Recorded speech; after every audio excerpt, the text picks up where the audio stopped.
Hey, what's up guys? Welcome back to Fix It Felix. Today we're working on a 2015 Jeep Grand Cherokee. As you can see, my oil life is at 31%. I'm going to show you how to reset it to 100%. Now the car is on right now, so what you do is just turn it off. And without pressing the brake pedal, just press the start button twice. And then you have to hit the gas pedal 3 times. 1, 2, 3.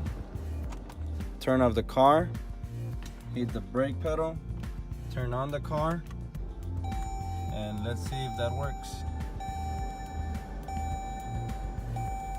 There, oil life 100%. So is that easy? That's the simple steps on how to reset your oil life on a 2015 Jeep Grand Cherokee. I hope this video helped you. If it did, please like, comment, subscribe. As always, peace.